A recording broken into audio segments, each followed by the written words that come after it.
Hello दोस्तों, स्वागत है आपका हमारे चैनल ऑडियो बुक जंक्शन पर, जहां हम आपको दुनिया की बेहतरीन किताबों का ज्ञान सरल और प्रभावशाली तरीके से समझाते हैं। आज हम बात करने जा रहे हैं एक ऐसी अद्भुत किताब की जिसने लाखों लोगों की जिंदगी को बदलकर उन्हें सच्ची खुशी और आंतरिक शांति का मार्ग दिखाया है। हम बात कर रहे हैं एकहार्ट टोल की प्रसिद्ध किताब द पावर ऑफ नाउ। यह किताब हमें सिखाती है कि कैसे वर्तमान पल में जीकर हम अपने जीवन को नई ऊर्जा और सुकून से भर सकते हैं। आज की तेज रफ्तार जिंदगी में जहां हमारा मन या तो अतीत की चिंता करता है या भविष्य की सोच में डूबा रहता है, वहां दी पावर ऑफ नाउ हमें वर्तमान के महत्व को समझने का मौका देती है।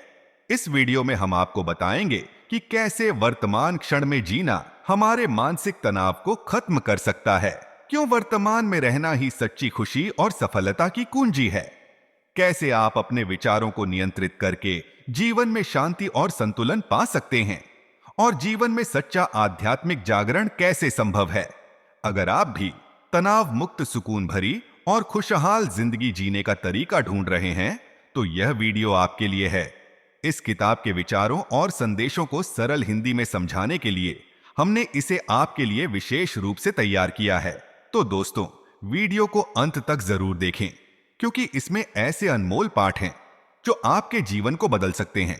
साथ ही अगर आपको हमारा प्रयास पसंद आए तो वीडियो को लाइक करें, अपने दोस्तों और परिवार के साथ शेयर करें और हमारे चैनल को सब्सक्राइब करना न भूलें।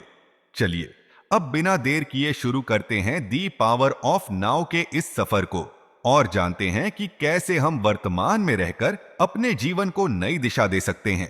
इस किताब के लेखक एकहार्ट टोले अपनी लाइफ में ज्यादातर डिप्रेस्ड ही रहे, परेशान ही रहे। वो जब 29 साल के थे तो अक्सर आधी रात में उनकी नींद टूट जाया करती थी। उन्हें अपनी लाइफ एकदम बेकार लगती थी। ऐसा लगता था जीने का अब कोई मतलब नहीं बचा है। रात के अंधेरे में उन्हें दूर से आती एक ट्रेन की आवाज सुनाई देती थी। लाइफ में अब उन्हें किसी भी चीज से प्यार या अटैचमेंट नहीं रह गया था। ऐसे में उनके दिल से एक ही आवाज आती थी, आखिर क्यों मैं इस तरह मर मर के जी रहा हूं। एकहार्ट की पहले भी कई बार आधी रात को नींद टूटी थी, मगर वो रात सबसे डरावनी थी। उस रात एकहार्ट के मन में भयंकर तूफान उठ रहा था। वो सब कुछ छोड़ छाड़ कर हमेशा के लिए कहीं खो जाना चाहते थे। सबसे दूर एक ऐसी जगह जाना चाहते थे जहां से कहीं कोई वापस नहीं आता। उनसे अब और बर्दाश्त नहीं हो रहा था। एकहार्ट एक गहरी उदासी में डूब चुके थे। ऐसी कोई चीज नहीं थी जो उनके मन के खालीपन को भर पाती। न फैमिली, न फ्रेंड्स, न उनकी जॉब, कोई चीज नहीं। वो उस डार्कनेस की तरफ बढ़ते चले जा रहे थे जो उन्हें अपनी तरफ खींच रहा था। नेक्स्ट मॉर्निंग जब एकहार्ट की नींद टूटी तो उन्हें विंडो के बाहर एक छोटी सी चिड़िया की चहचहाहट सुनाई दी। आज से पहले उन्होंने कभी इस तरह की आवाज नहीं सुनी थी। उन्होंने धीरे से आंखें खोलीं और विंडो से आती हुई लाइट को देखा। वार्म सनलाइट उनके फेस पर पड़ रही थी, जो एकहार्ट फील कर सकते थे। अचानक उन्हें सब कुछ अच्छा लगने लगा। उनकी आंखों में आंसू भर आए। उन्होंने अपने चारों तरफ देखा। उन्हें अपना कमरा और कमरे की हर चीज नई लग रही थी। आज से पहले उन्होंने इन चीजों पर कभी गौर ही नहीं किया था। लाइफ में फर्स्ट टाइम हार्ट ने घर के बाहर एक चक्कर लगाया। उन्हें आज हर चीज खूबसूरत लग रही थी, जिंदगी से भरपूर। उन्हें लगा जैसे उन्होंने आज एक नया जन्म लिया है। उस दिन से उन्होंने रोज पार्क जाना स्टार्ट कर दिया। वो एक बेंच पर बैठकर अपने चारों तरफ ब्यूटी एंजॉय करते थे। पेड़, फ्रेश हवा, छोटे छोटे जानवर, सनलाइट, हर चीज उन्हें अच्छी लगने लगी थी। एकहार्ट इस दुनिया में एकदम अकेले होकर भी काफी खुश थे। फिर जल्द ही ऐसा हुआ कि लोग उनके पास आकर उनसे पूछते थे, आपकी इस हैप्पीनेस का सीक्रेट क्या है? हम भी आपकी तरह खुश रहना चाहते हैं, हम क्या करें? इस पर वो उन्हें बोलते कि खुशी तुम्हारे अंदर ही है, बस तुम्हारे दिमाग में इतना शोर भरा हुआ है कि तुम्हें अपनी खुशियों की आवाज सुनाई नहीं देती। धीरे धीरे उन्होंने फील किया कि वो एकदम किसी स्पिरिचुअल टीचर की तरह बात करने लगे हैं। आपको क्या चीज परेशान कर रही है? ऐसा क्या है जो आपके माइंड में चल रहा है? क्या आप फ्यूचर की चिंता में डूबे हैं? क्या आपको पास्ट का रिग्रेट सता रहा है? क्या आप बोल सकते हैं कि आप एक भरपूर लाइफ जी रहे हैं? क्या कभी ऐसा हुआ कि आपके मन में कोई चिंता, कोई फिक्र नहीं थी? क्या कभी ऐसा हुआ कि आपने सिर्फ आज के बारे में सोचा? इस बुक में आप अपने आज में जीना सीखेंगे। आप अपने प्रेजेंट लाइफ को और इस खूबसूरत दुनिया को अप्रिशिएट करना सीखेगो। लाइफ की हर बिटरनेस और पेन को दूर करने का एक तरीका है। अपने डर को और गुस्से को दूर करना इतना भी मुश्किल नहीं है। इस बुक समरी को पढ़कर आप सीखेंगे कि अपनी प्रॉब्लम्स को कैसे फेस करें। आप भी चाहे तो अपनी जिंदगी में शांति ला सकते हैं। जब एकहार्ट ने अपनी लाइफ में ये सब कुछ सरवाइव किया है, तो आप क्यों नहीं कर सकते? चलिए इस बुक के सभी 10 चैप्टर को ध्यान से समझते हैं। Chapter 1, you are not your mind. एक बार एक बेघर था जो 30 सालों से साइड वर्क में रहता आ रहा था। एक दिन सुबह जब एक स्ट्रेंजर वहां से गुजरा, तो बेघर ने अपनी बेसबॉल केप उसके आगे रखते हुए पूछा, सर क्या कुछ पैसे मिल जाएंगे? मेरे पास तुम्हें देने के लिए पैसे नहीं है। वो आदमी बोला। उस आदमी ने नोटिस किया कि बेघर एक ओल्ड बॉक्स पर बैठा हुआ था। ये क्या है? उसने बेघर से पूछा। बेघर बोले कि कुछ नहीं, बस एक बॉक्स है, ये तो काफी टाइम से यहां पड़ा हुआ है। स्ट्रेंजर ने पूछा कि क्या तुमने कभी इसे खोल के देखा है? बेघर बोला कि क्या फायदा, ये तो खाली होगा। मगर जब स्ट्रेंजर ने इंसिस्ट किया कि उसे एक बार बॉक्स खोलकर देखना चाहिए, तो बेघर उसकी बात मान गया। बॉक्स काफी पुराना था, इसीलिए खुल नहीं पा रहा था, मगर बेघर ट्राई करता रहा तो बॉक्स खुल गया।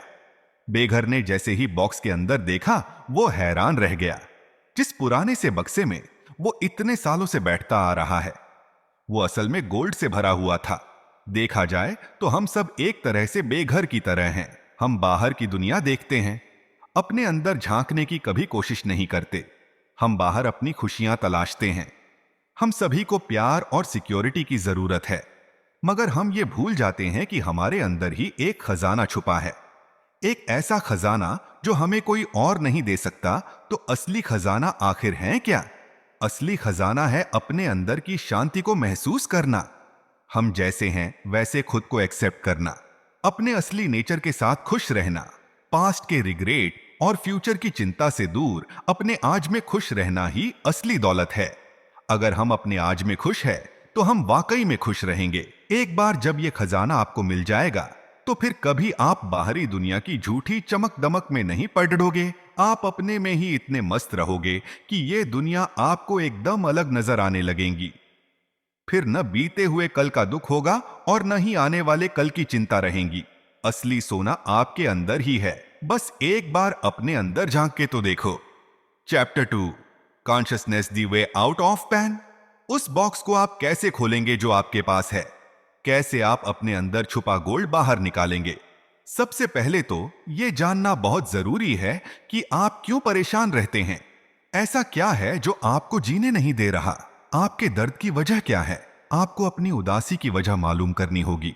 जरा ये सोचो कि अगर दुनिया में इंसान होते ही नहीं तो क्या होता? सिर्फ जानवर और पेड़ पौधे ही होते, तो तब क्या पास्ट या फ्यूचर होता?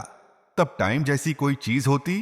क्या ईगल क्या ये पूछती, टाइम क्या हुआ है जरा बताना? या लायन सोचता कि आज कौन सी तारीख है? असल में प्लांट्स और एनिमल्स के लिए टाइम या डेट जैसी कोई चीज मैटर ही नहीं करती। उन्हें क्या लेना देना पास्ट या फ्यूचर से? उनके लिए जो टाइम है वो आज और अभी है। पेड़ पौधे और जानवर अपने प्रेजेंट में जीते हैं। जरा सोचो कितना वंडरफुल है बिना किसी रिग्रेट और परेशानी के जीना। कोई फिक्र नहीं और ना ही कोई दुख, अपने प्रेजेंट में जीना जो हम भूल चुके हैं। अपने पास्ट के बर्डन और फ्यूचर की चिंता छोड़ देकर अभी का टाइम एंजॉय करना। लेकिन क्या यह मुमकिन है? हम इंसान हैं, चाहकर भी हम अपने पास्ट को भूल नहीं पाते। हमारा माइंड हमें आने वाले कल के लिए डराता है। हमारा माइंड हमें कंट्रोल करता है। हम हमेशा उलझनों से इतने घिरे रहते हैं कि अपने प्रेजेंट को अप्रिशिएट नहीं कर पाते। और हमारे दुख की असली वजह यही है, हम खुद ही उदासी को अपनी लाइफ में इनवाइट करते हैं। अब आप बोलोगे कि प्रेजेंट में तो कुछ अच्छा नहीं है, सिर्फ दुख है, परेशानियां हैं। मगर क्या वाकई में ये सच है? आप शायद पास्ट के इन्फ्लुएंस में आकर ऐसा बोल रहे हैं, लेकिन आपको पास्ट को भूलकर प्रेजेंट में ध्यान देना होगा। आज जैसा भी है उसे एक्सेप्ट करो, अपने आज को सुधारो। इसे अपना दुश्मन नहीं दोस्त समझो। एक बार कोशिश तो करो, फिर देखो कैसे ये आपकी लाइफ ट्रांसफॉर्म करता है। Chapter 3, moving deeply into the now. क्या कभी सोचा है कि लोग कार रेसिंग या माउंटेन क्लिंबिंग जैसी एक्टिविटीज क्यों पसंद करते हैं? वो इसलिए क्योंकि उन्हें लगता है कि वो प्रेजेंट मूवमेंट में है। कितनी अजीब बात है ना। लोगों को प्रेजेंट मूवमेंट फील करने के लिए कोई पर्टिकुलर एक्टिविटी करनी पड़ती है। यही वजह है कि अक्सर लोग खुश रहने के मौके ढूंढते हैं। एक जैन मास्टर थे।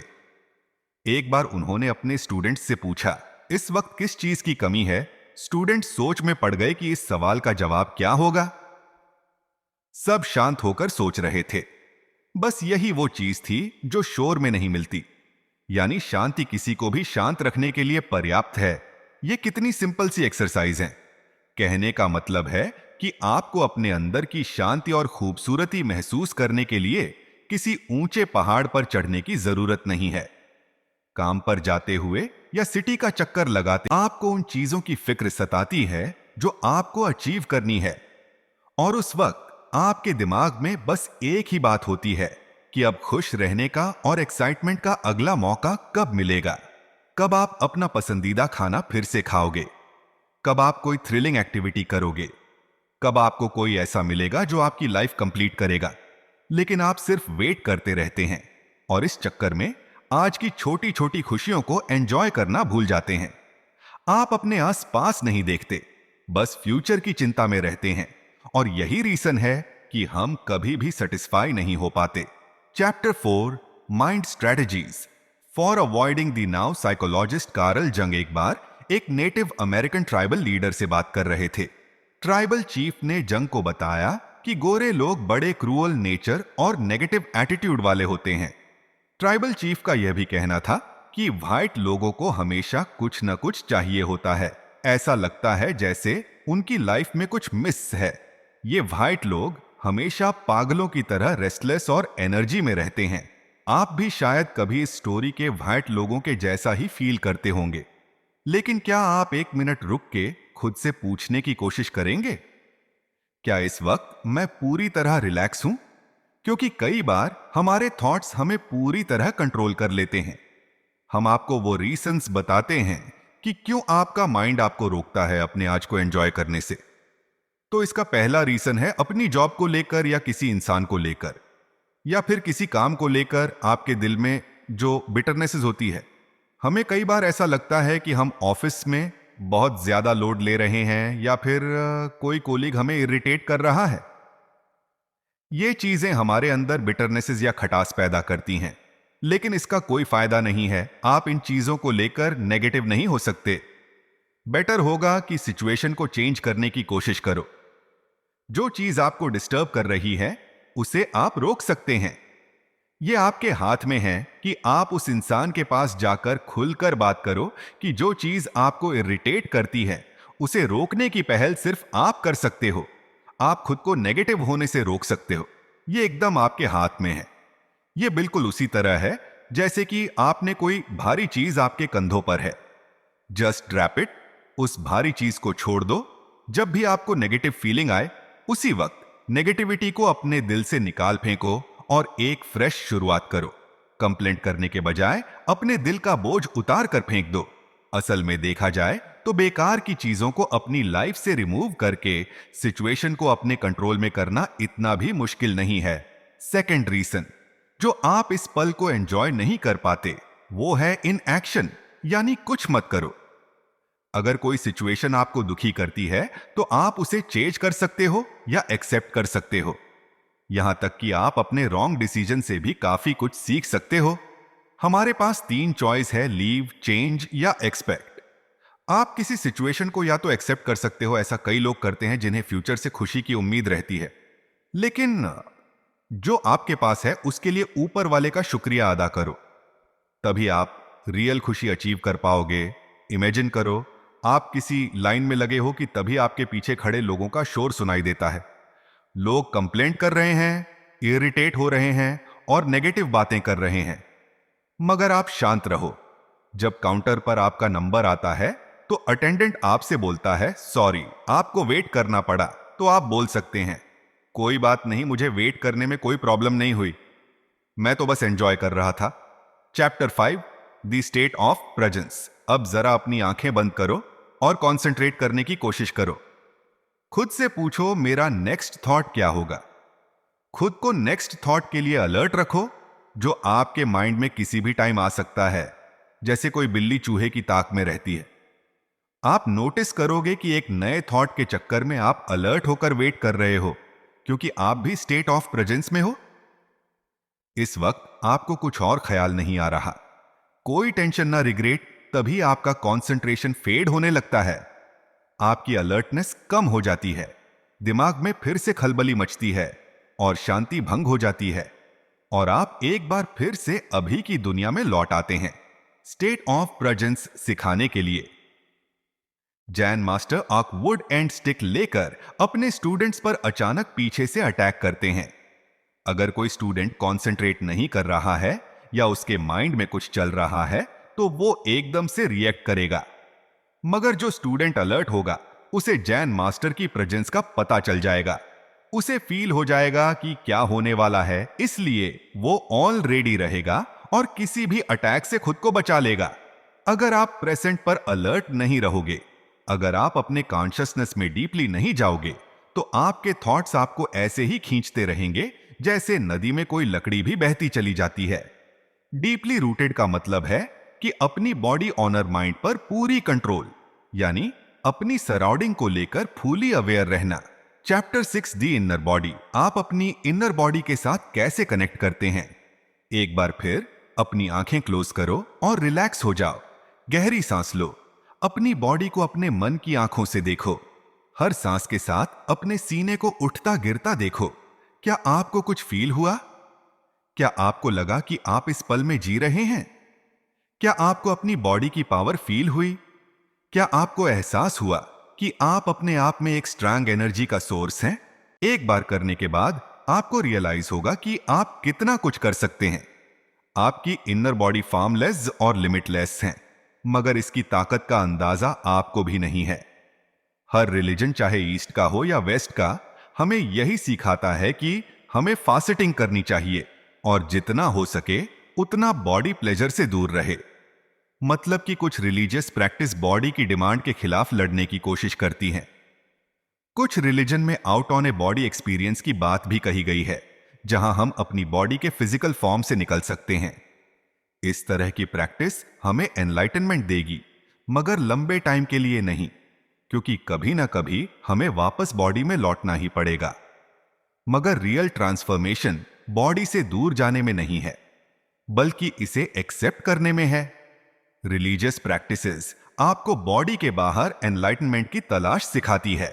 आप खुद से बॉडी से बाहर ढूंढने निकल पड़ते हैं, लेकिन सच तो यह है कि अपनी इनर बॉडी के थ्रू ही हम ट्रुथ यानी सच को हासिल कर सकते हैं। और अपनी इनर बॉडी को जानना हमारे एजिंग प्रोसेसर को स्लो करता है। बेशक आपकी आउटर बॉडी उम्र के साथ कमजोर पड़ जाएगी। अगर आप 80 के भी हो जाओगे तो भी आपकी इनर बॉडी हमेशा यंग और लाइव रहेंगी। आप और ज्यादा light and full on energy feel करोगे। अपनी इनर बॉडी को जानने से हमारा इम्यून सिस्टम भी स्ट्रांग रहता है, क्योंकि हमारी बॉडी के अंदर जो कुछ भी होता है उसे लेकर हम कॉन्शियस रहते हैं। आप किसी बैड हैबिट्स के शिकार नहीं होंगे और ना ही किसी के नेगेटिव इन्फ्लुएंस में आएंगे। उससे डर या डिप्रेशन जैसी चीजों से भी आप खुद को इजीली बचा सकते हैं। Chapter 7 portals into the unmanifested. Unmanifested क्या है? इसे हम छी से लिंक कर सकते हैं, जो कि यूनिवर्सल लाइफ एनर्जी है। छी एक नदी की तरह है जो यूनिवर्स से हर एक लाइफ फॉर्म में बहती है और वापस यूनिवर्स में लौट जाती है। जब हम अपनी इनर बॉडी में डीप चले जाते हैं तो हम इसी एनर्जी सिस्टम के साथ मिल जाते हैं। छी नदी की तरह बहती है, जबकि अनमैनिफेस्टेड शांत रहता है। कभी जब आपको ड्रीमलेस नींद आती है, उस वक्त आप अनमैनिफेस्टेड ही फील कर रहे होते हो। यह एक शांत स्टेट है, मगर काफी एनर्जी से भरा हुआ है। अनमैनिफेस्टेड का मेन पोर्टल अभी का मूवमेंट होता है। फिजिकल वर्ल्ड में हम टाइम के गुलाम होते हैं। मगर टाइमलेस होना ही पूरी ब्लिस है। यानी एक ऐसी स्टेज जहां सिर्फ शांति है, जहां आप हर बंधन से आजाद है और उन मैनिफेस्टो को महसूस कर सकते हैं। आप नेचर के जितना पास रहेंगे, उतना ही स्ट्रांगली इसे अप्रिशिएट कर पाएंगे। सुबह उठकर सनराइज को देखो, किसी नदी के किनारे बैठकर उसे बहते हुए देखो, या रात में आसमान की तरफ देखो, या आग की सुनहरी लपटों को गौर से देखो। ये सब आपको कितना सुकून दे सकते हैं, आप सोच भी नहीं सकते। जब आप नेचर को देखते हो, उस वक्त आपका माइंड एकदम फ्री होता है। आपको वक्त का पता ही नहीं चलता। इस वक्त आप टाइम के गुलाम नहीं होते, आप सिर्फ उस वक्त में मौजूद रहते हैं और उसे इंटेंसली फील करते हैं। इसलिए यह सीखना जरूरी है कि हम नेचर के सामने खुद को सरेंडर कर दें। हर उस चीज को अपने अंदर से निकाल फेंको जो आपको अभी इस वक्त को एंजॉय करने से रोक रही है। इस वक्त में खुद को सरेंडर करके देखो, आप खुद को और ज्यादा अलाइव महसूस करोगे। एक और एक्सरसाइज है जो आप कर सकते हैं। कुछ देर के लिए अपना सेल फोन स्विच ऑफ कर दो। ध्यान रहे कि इस दौरान कोई आपको डिस्टर्ब न करे। अपनी पीठ को स्ट्रेट करो और रिलैक्स पोजीशन में बैठ जाओ। गहरी सांस लो, अपनी इनर बॉडी को फील करो, कुछ सोचो मत, बस फील करो अपनी एनर्जी, अपने ऑरा को फील करो। इस मूवमेंट में खुद को सरेंडर करो।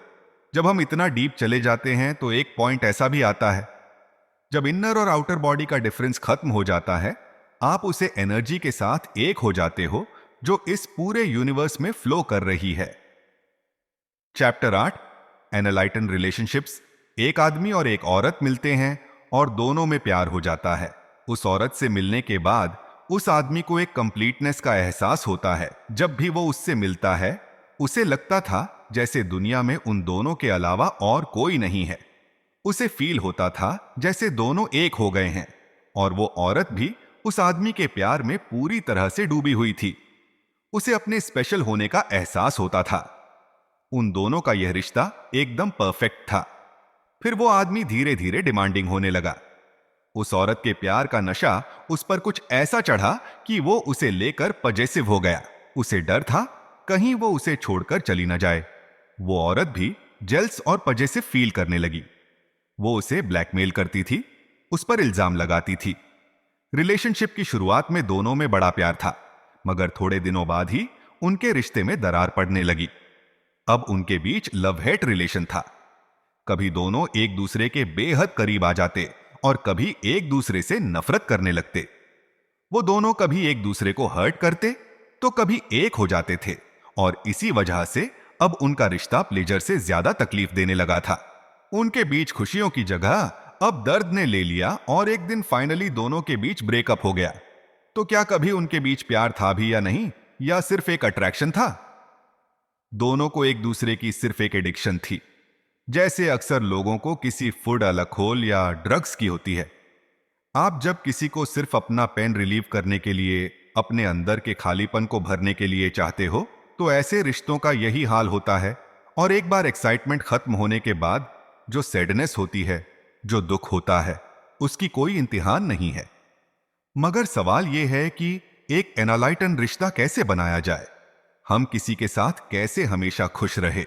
इसका एक सिंपल आंसर यह है कि जिसे भी आप चाहे उसे पूरे दिल से एक्सेप्ट करो। उसकी कमियों और खूबियों के साथ उसे चेंज करने की कोशिश मत करो। उसे वैसे ही अपनाओ जैसा उसका ट्रू नेचर है। जब आप किसी को बदलने की कोशिश करते हो तो वही सारे दर्द की वजह है। इसलिए एक्सपीरियंस हमें और ज्यादा प्यार और खुशी के साथ एक पीसफुल लाइफ जीने के लिए इंस्पायर करता है।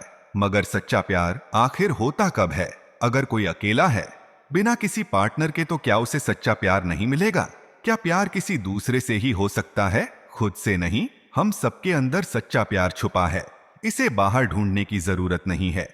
ट्रू लव के मायने हैं अपने आज में जीना, अपने आप से और अपने आसपास की हर चीज को प्यार करना ही ट्रू लव है। और यह बात सच है, क्योंकि सच्चा प्यार कभी छोड़कर नहीं जाता और ना ही नफरत में बदलता है। सच्चा प्यार हमेशा हमेशा के लिए जिंदा रहता है। कि अब तैर 9 beyond happiness and unhappiness there is peace. एक ओल्ड मैन जो काफी बीमार था, अपने डेथ बेड पर पड़ा मौत का इंतजार कर रहा था। हालांकि उसकी हालत काफी सीरियस थी। फिर भी उसने किसी रेडिकल ट्रीटमेंट या ऑपरेशन के लिए मना कर दिया था। उस आदमी का एक लॉन्ग प्रोडक्टिव करियर रहा था। उसने अपनी लाइफ में काफी सारे लोगों की हेल्प की थी और काफी कुछ अचीव किया था। उसके लास्ट टाइम में उसके रिलेटिव्स और करीबी लोग उसके पास आकर रोने लगे, मगर वो एकदम शांत था। उस वक्त उसे कितना पेन हो रहा था, ये सिर्फ वो ही समझ सकता था। उसने बड़ी शांति से उन लोगों की तरफ देखा जो उसे मिलने आए थे। फिर धीरे से उसने आखिर बार अपनी आंखें बंद की और हमेशा के लिए एक गहरी नींद में सो गया। इस स्टोरी से क्या लगता है, क्या मौत हमेशा ही दर्दनाक होती है? क्या हमें मौत से डरना चाहिए? आप कैसे कह सकते हैं कि कोई चीज वाकई में पॉजिटिव है या नेगेटिव? ऐसे बहुत से लोग हैं जो अपने मिस्टेक्स, डिसेबिलिटीज एंड लॉस के लिए ग्रेटफुल हैं। जानते हैं क्यों? क्योंकि इन लोगों का मानना है कि नेगेटिव सिचुएशन उनकी सबसे बड़ी टीचर है। अपनी कॉन्शियसनेस के साथ उन्होंने लाइफ की नेगेटिव सिचुएशंस को पॉजिटिव में बदला। जब आप अपने प्रेजेंट में रहते हो तो पॉजिटिव या नेगेटिव कुछ नहीं होता। तब आप चीजों को इस इट इज एक्सेप्ट करते हो। तब आप बैड सिचुएशंस को ये बोलकर इग्नोर नहीं कर सकते कि हर चीज परफेक्ट है, क्योंकि आप चीजों को होने दे रहे हो। जैसे कि उस ओल्ड मैन ने एक्सेप्ट कर लिया था अपनी डेथ को और वो पीसफुली इस दुनिया से चला गया। उसे कोई डर या रिग्रेट नहीं था। मरते वक्त उसके फेस पर शांति थी। Chapter 10 the meaning of surrender. Surrender का मतलब है जो अभी हो रहा है उसे किसी डर, गुस्से या बिटरनेस के बिना एक्सेप्ट करो। यानी लाइफ जैसे अभी है वैसे एक्सेप्ट करना सीखो। जब कुछ गलत होने लगे तो आपको सरेंडर करना सीखना होगा। उस वक्त जो सिचुएशन होगी उसका सल्यूशन आप नेगेटिव हुए बगैर निकाल सकते हो। जैसे कि मान लो आप फंस गए। अब यहां सरेंडर करने का यह मतलब नहीं कि आप वहां ही फंसे रहो, बल्कि यह मतलब है कि आप इस सिचुएशन को इग्नोर मत करो। आपको एक्सेप्ट करना होगा कि आप वहां फंस गए हो और अब आपको बाहर निकलना है। यह रियलिटी है, मगर इसके लिए किसी और को ब्लेम करना या गुस्सा करना गलत बात होगी, क्योंकि ऐसा करके आपको कुछ फायदा नहीं होने वाला। अब जरा ये सोचो कि आप नाइट में वॉक के लिए निकले हो। बाहर काफी कोहरा है जिसकी वजह से आपको क्लियर नहीं दिख रहा, लेकिन आपके पास एक पावरफुल फ्लैशलाइट है जिसकी हेल्प से आप आगे बढ़ते जा रहे हैं। ठीक यही सिचुएशन आपकी लाइफ में भी है। यह घना कोहरा हमारी लाइफ की डिफिकल्ट सिचुएशंस होती है, मगर जो हमारे हाथ में फ्लैशलाइट है वह हमारा कॉन्शियसनेस है, जिससे हम अपना रास्ता बनाते हुए आगे बढ़ते हैं। इस पावरफुल लाइट के साथ चलना कितना आसान हो जाता है। ये आपको चलने में हेल्प करती है और आप अपनी नाइट वॉक एंजॉय कर पाते हो। जब हम अपने सिचुएशंस के साथ सरेंडर करने से इनकार कर देते हैं तो ये दुनिया हमें नेगेटिव लगने लगती है। आपको हर टाइम यही डर रहता है कि अब आगे क्या होगा, क्या होगा अगर कोई डिजास्टर हुआ तो, अगर कोई बड़ी मुसीबत आई तो आप हर किसी पर शक करने लगते हैं। आपको खुद पे भी यकीन नहीं रहता और इसका इफेक्ट आपकी फिजिकल बॉडी पे भी पड़ता है। आपकी बॉडी वीक हो जाती है। आपको लगता है जैसे आप बीमार हैं। जब भी आपको लगे कि आप इस तरह कोहरे में खो रहे हैं तो याद रखो, एक पावरफुल फ्लैशलाइट आपके अंदर ही मौजूद है। आप शायद यह बोलो कि लाइफ में इतनी चीजें होती हैं, लेकिन हम कहेंगे कि सिर्फ उसी पर फोकस करो जो अभी इस वक्त आपके सामने है। यानी अपने आज पर फोकस करो, उसे हर हाल में सरेंडर करो और एक्सेप्ट करो और फिर उस पर एक्शन लो। सरेंडर का ऑपोजिट होता है रेसिस्टेंस, यानी ब्लेमिंग, ऑनर, फियरफुलनेस, और ये सारी फीलिंग्स आपको और भी नेगेटिव बना देती है। इससे बेटर है कि आप इन पर कंट्रोल करो। नेगेटिव इमोशंस को अपने पास भी मत आने दो। पूरी तरह कॉन्शियस होने पर ही आप कोई बेस्ट सोल्यूशन सोच पाओगे। इस मूवमेंट में शायद आप भी प्रॉब्लम्स की कीचड़ में फंसे होने की वजह से अपने पेरेंट्स, इस सोसाइटी को और अपने हालात को ब्लेम कर रहे होंगे। आप अपने उन सारे गलत डिसीजंस के बारे में सोच रहे होंगे जो आपने लाइफ में लिए। आप सोच रहे होंगे यही आपकी लाइफ है, अब आपका कुछ नहीं हो सकता, आपकी प्रॉब्लम्स कभी दूर नहीं हो सकती। लेकिन एक मिनट रुको, पहले एक डीप ब्रीथ लो। आपको सरेंडर करने की जरूरत है। खुद को बोलो कि मैं कीचड़ में फंसा हूं, मगर मैं इससे जरूर बाहर निकलूंगा और मैं गिव अप नहीं करूंगा। फिर आप अपने पैर हिलाते हैं और सीधे खड़े होने की कोशिश करते हैं। बस फिर क्या आप कीचड़ से बाहर निकल आते हैं? बस इतना ही तो करना था। इसलिए अपने आज में ही जीने की कोशिश करो और हमेशा खुश रहो। आज की इस वीडियो में हमने एक बहुत ही महत्वपूर्ण किताब दी, पावर ऑफ नाउ के प्रमुख विचारों को समझा। यह किताब हमें सिखाती है कि कैसे वर्तमान क्षण में जीकर हम अपने जीवन को पूरी तरह बदल सकते हैं। भविष्य की चिंताओं और भूतकाल की गलतियों में उलझने की बजाय अभी पर ध्यान केंद्रित करना ही सच्ची शांति और आनंद का स्रोत है।